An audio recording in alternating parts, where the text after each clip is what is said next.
Vamos a hablar de las cárceles como nadie les habla. Vamos a contarles un poco la historia. Les he contado muchas veces cómo empezó, bla, bla, bla. Este es el mapa. Esto es lo que tienen que entender. Esto es lo que está pasando en este momento en las cárceles del Ecuador. Aquí había un señor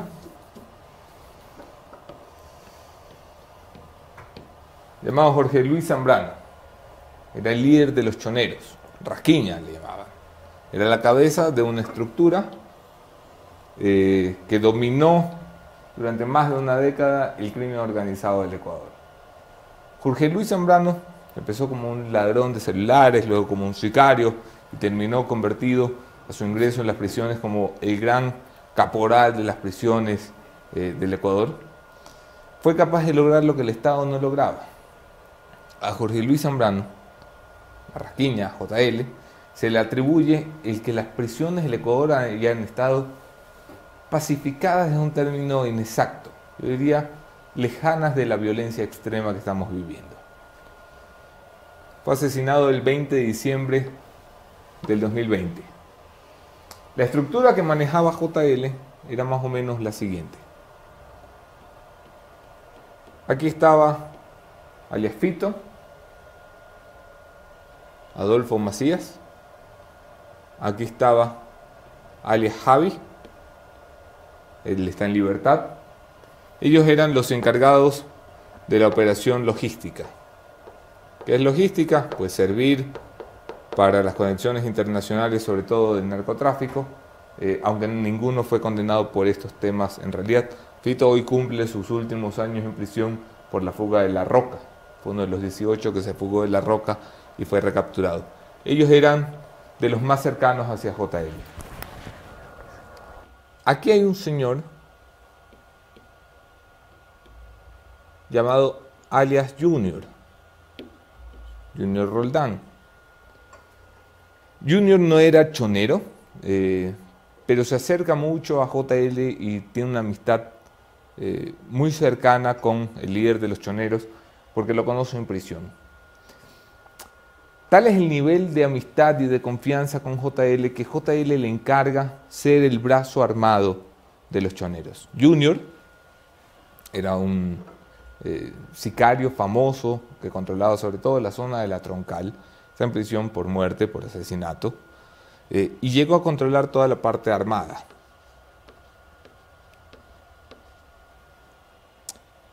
Fito, Javi, Junior. Aquí esto empieza a dividirse. Aquí están Ben 10 y el hebreo. Ben 10 y el hebreo dominan una banda llamada los Chone Killers. El brazo armado de los ñetas se llamaba los Killers. Y JL tenía mucha admiración por la filosofía ñeta. Cuesta mucho entenderlo, pero los ñetas no son solamente una pandilla. Los ñetas tienen, en realidad, es una filosofía que pueden adoptar muchas bandas criminales, sobre todo dentro de los sistemas penitenciarios, porque fue creada precisamente contra el abuso penitenciario. Hay toda una filosofía detrás. Entonces, como los Killers eran el grupo armado de dominio territorial de los ñetas, que dejaron de existir oficialmente en el Ecuador a través de un proceso de paz hace 13 años, crearon los Chone Killers.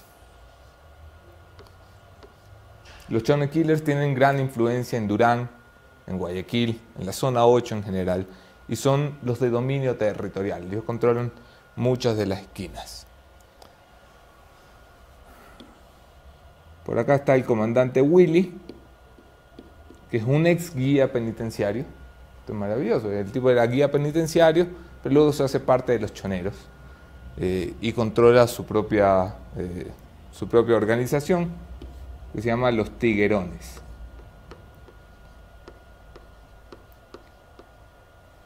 Y finalmente tienes aquí a alias Pipo. Alias Pipo, que controlaba y tenía presencia muy dura en La Tacunga, en la Sierra Centro, sobre todo en la cárcel de La Tacunga, creó una banda llamada Los Lobos.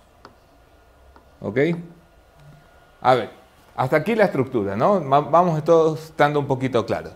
Vamos a quitar la muerte de JL, todavía no se produce, todavía no llegamos al 20 de diciembre de 2020. JL está vivo y a su estructura le ha dicho, todo esto es chonero, todos estos son los choneros, la gran estructura criminal del Ecuador. Y a su estructura, JL les dice, muchachos, tal vez todos ustedes pueden tener subdivisiones, tal vez todos ustedes pueden tener su propio liderazgo, porque todos ellos son líderes, al fin y al cabo, de sus propias estructuras criminales. Entonces, Fito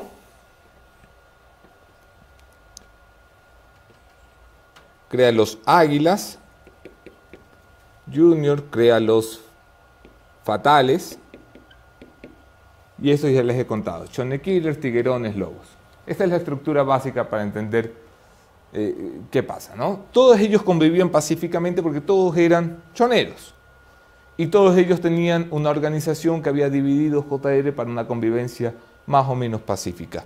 Los choneros sí se enfrentaban con los lagartos, pero se enfrentaban muy escuetamente, no era un enfrentamiento y una pugna violenta. Entonces sí llegamos al 20 de diciembre de 2020. JL es asesinado fuera de la prisión porque dentro de la prisión era intocable, que es lo que le pasa a muchos de los que hoy están presos. En sus pabellones están seguros.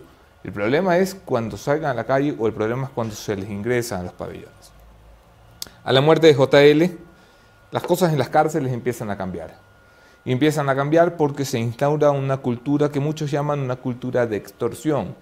Una cultura donde ya no solamente hay que pagar por la seguridad, ya no solamente hay que pagar por tener un mejor pabellón, hay que empezar a pagar por cosas que no quieres, que ni siquiera necesitas. Y te venden el queso, y te venden los huevos, y te venden rasuradoras, que tienes que comprar cada semana, aunque no quieras. ¿Por qué? Son los economatos. No, el economato es una oportunidad que tienen los reclusos para ir a comprar con $50, que es su máximo cupo. Ah, ok. Pero a las cárceles entran un montón de cosas que alguno de ellos vende. Yeah. Y se crea un clima de extorsión que luego degenera en un clima de violencia. Porque cuando JL muere, esto les cuento ya desde la parte policial. ¿Qué decía la policía? Lo natural era que este hombre, Adolfito Macías, de ahí el alias Fito, se convirtiera en el nuevo líder de los choneros. Porque era la persona más cercana a JL, era, por así decirlo, si se pudiera decir, uno de los fundadores de los choneros. Era una de las personas más y mejor preparada. Fito es abogado, se graduó en su estancia en la cárcel, igual que JL, que se graduó como abogado mientras estuvo en prisión. Y se suponía que él era el llamado a suceder a JL. Pero como JL no pudo prever su muerte porque es asesinado el 20 de diciembre del 2020, esta sucesión no se da. Y los liderazgos empiezan a pugnar.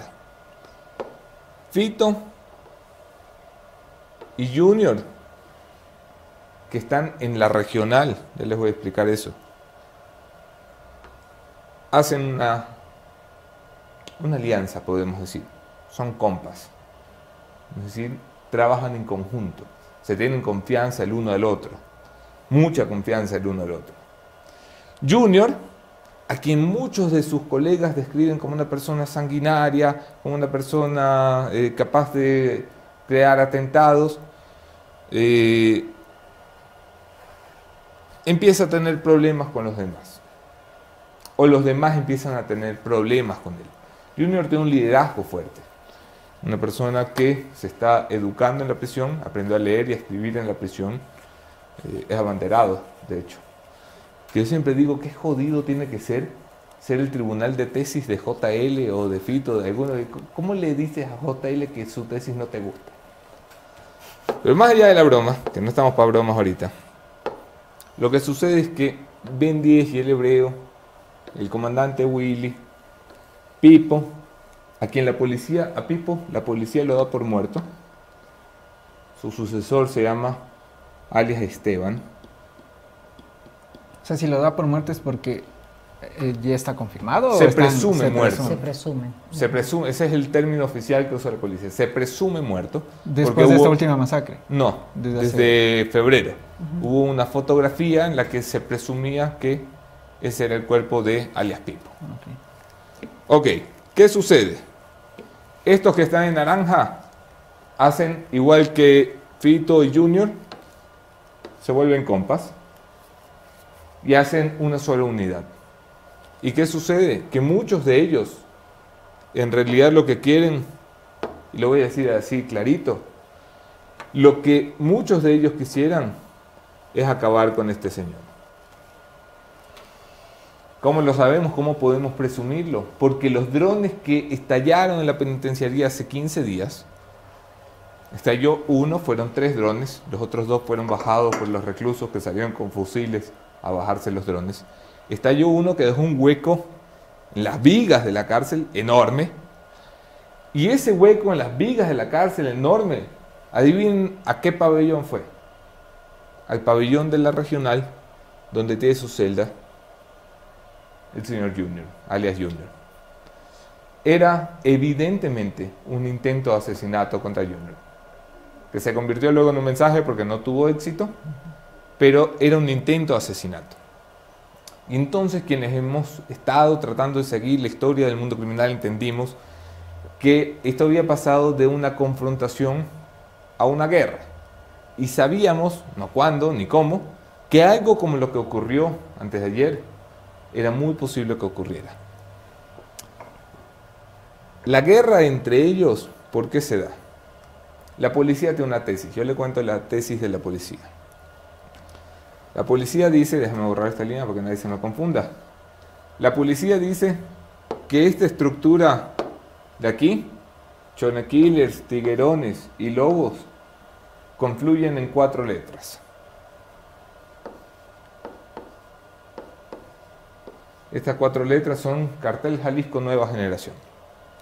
Y la policía, siempre digo la policía porque no hay constancia, la policía dice que estas estructuras aquí confluyen en el cartel de Sinaloa. El gobierno entonces cree que lo que estamos viendo es una guerra de cárteles en el Ecuador, es decir, Sinaloa pugnando con Cartel Jalisco Nueva Generación. Nosotros hemos estado en una serie, en una reportería cansada, extrema, que va a terminar en una serie de reportajes que en pocos días, Che María, no es por meterte presión, pero en pocos días verán la luz. Y lo que presumimos es que los cárteles no están peleando en el Ecuador. Después de haber conversado con muchos líderes criminales, lo que presumimos es que los cárteles no están peleando en el Ecuador. Presumimos que la pelea no tiene nada que ver con lo que el gobierno piensa. Una pelea de cárteles. Esta es una pelea de liderazgos. A quien le llaman la pugna de poder. Y dicen, claro, es que alguno de ellos se quiere sentar en el trono de JL. Es más que eso. Cada uno de ellos tiene personalidades distintas. Y tiene formas de ejercer su liderazgo distintas. El Hebreo y Ben 10 son líderes muy dóciles con sus organizaciones, que no necesitan ser violentos con sus organizaciones. Junior, evidentemente es un líder fuerte, hosco, huraño. Fito, un líder que aún mantiene comunicación con los demás, pero cada uno de ellos tiene una forma distinta de concebir los liderazgos. Lo que pensamos es que la pugna y la guerra inicia precisamente porque ninguno de ellos quiere someterse al liderazgo de otro. Es una pugna por el vacío de poder que deja JL. ¿Cuál es el problema? Este es el sistema penitenciario de Guayaquil, a las afueras de Guayaquil.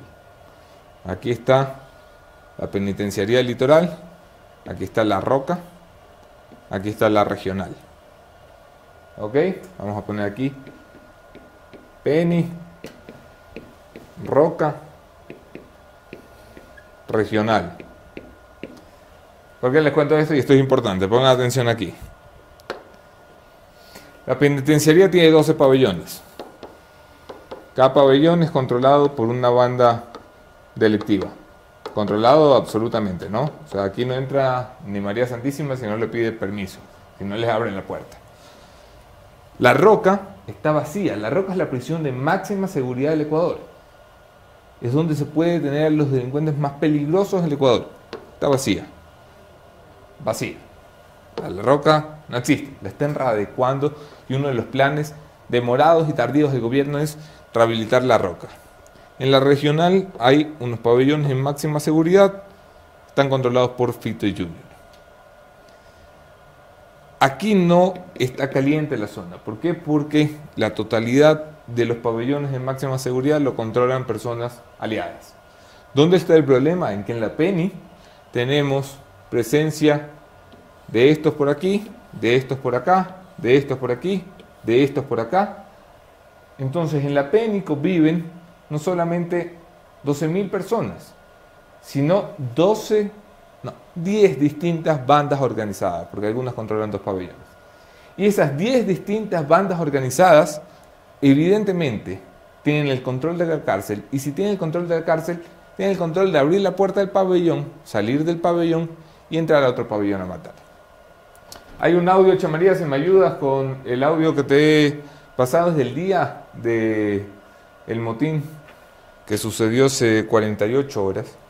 Es una llamada registrada en el ECU 911 a la que hemos tenido acceso.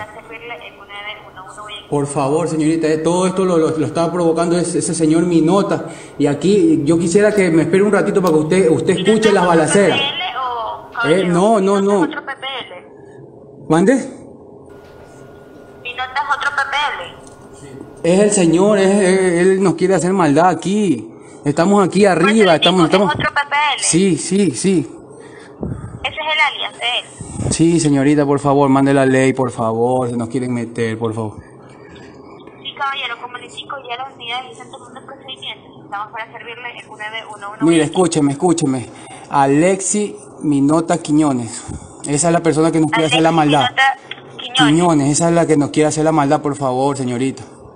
Si quiere no me cuelgue y espéreme un ratito y va a ver que acá rato nos están disparando aquí a la puerta, nos quieren abrir el pabellón. Pabellón 5, señorita. Caballero, como le indico, ya está siendo... Mire, escuche, señorita, escuche. Mire, señorita. Caballero, termina sí, entiendo, pero... abruptamente allí. Suponemos que se dio el ingreso del pabellón 5, fue el pabellón más violento en la primera jornada, porque hubo 2 jornadas de matanza. La primera jornada se encontraron 19 personas fallecidas, 5 decapitadas en ese pabellón. Luego salió el gobierno a decir que todo estaba controlado y se mataron 70 personas más de las que habían sido asesinadas.